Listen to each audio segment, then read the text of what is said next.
नमस्ते।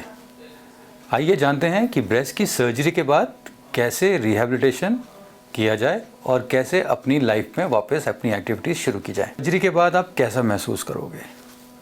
सर्जरी के बाद पेन किलर्स की वजह से एक्सपेक्टेशन ये नहीं होगी कि सर्जरी साइट पे बहुत ज़्यादा पेन होगा।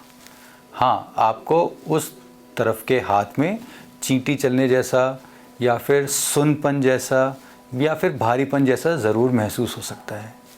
ये फीलिंग तकरीबन 2 से 3 महीने तक रहेगी और धीरे धीरे कम होती चली जाएगी।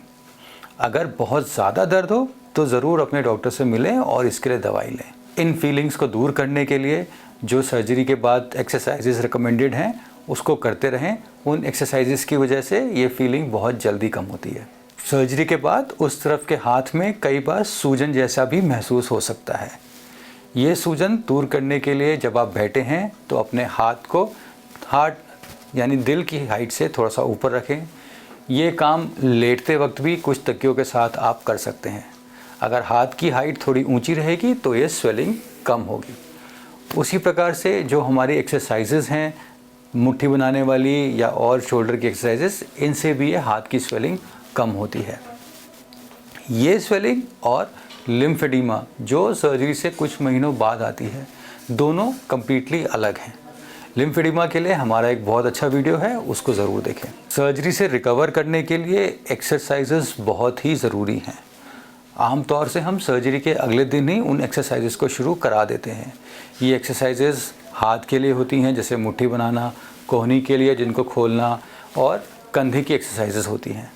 ये सारी एक्सरसाइजेस के लिए हमारा एक वीडियो है जिसमें हमने इन सारी एक्सरसाइज को डिटेल में कितना करना चाहिए ये बता रखा है। एक्सरसाइजेस ज़रूर करें, इनसे कंधे की मूवमेंट, कंधे की स्टिफनेस ये बहुत कम हो जाएगी और फ्यूचर में भी आपको फ्रोज़न शोल्डर या फिर हाथ को इस्तेमाल करने में कोई तकलीफ़ नहीं आएगी। सर्जरी के बाद एक बहुत कॉमन डाउट है कि हम क्या काम कर सकते हैं और क्या नहीं। कोशिश यही है कि जितनी जल्दी से जल्दी आप अपनी पुरानी एक्टिविटी लेवल पे आ जाएं उतना ही अच्छा है, लेकिन वो बहुत ज़रूरी है कि इसको करने के चक्कर में आप अपने आप को कम्प्लीटली एग्जॉस्ट नहीं करें। आपकी रोज़मर्रा की जो भी एक्टिविटीज़ हैं, जैसे दांत ब्रश करना, कंघी करना, नहाना, ये सब आप बिल्कुल करिए। ये सब एक तरह की एक्सरसाइजेज़ ही हैं जो आपके हाथ मूवमेंट में और ज़्यादा हेल्प करेंगी। कई बार आप सोचते हो कि मैं कितना वज़न हाथ से उठा सकती हूँ या बिल्कुल भी नहीं उठा सकती। कुछ लोगों को ये भी बोलते हैं कि शायद पानी का गिलास भी मत उठाओ, लेकिन ऐसा कुछ नहीं है। आप उस हाथ में जिस तरफ सर्जरी हुई है हल्का वेट उठा सकते हो। हल्के वेट से मतलब होता है 1 किलो, 2 किलो, इतना कुछ वेट आप उठा सकते हो। हाँ, एक भरी हुई बाल्टी या भरा हुआ कुकर, इस टाइप से कुछ भी उठाना हो तो बेहतर है कि आप दोनों हाथ का इस्तेमाल करें। कपड़े पहनने के टाइम पे कंधे का काफ़ी इस्तेमाल होता है, तो आप सोच सकते हैं कि किस तरह के कपड़े आप पहने जिसमें आपको उतनी तकलीफ़ नहीं आए और आप आराम से उनको पहन सकें। पेशेंट्स ये भी सोचते हैं कि मैं कितनी जल्दी काम पे जा सकती हूँ या फिर ड्राइविंग कर सकती हूँ कि नहीं।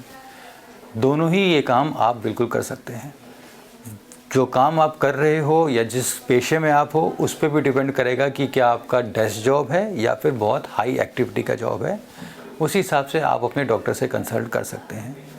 ड्राइविंग के लिए भी हम बिल्कुल मना नहीं करते, सिर्फ इतना ध्यान रखें कि जो सीट बेल्ट है और जहां आपका कट आया हुआ है वो उसके ऊपर परेशानी आपको ना दे। मोटी मोटी अपने शरीर का ध्यान रखें।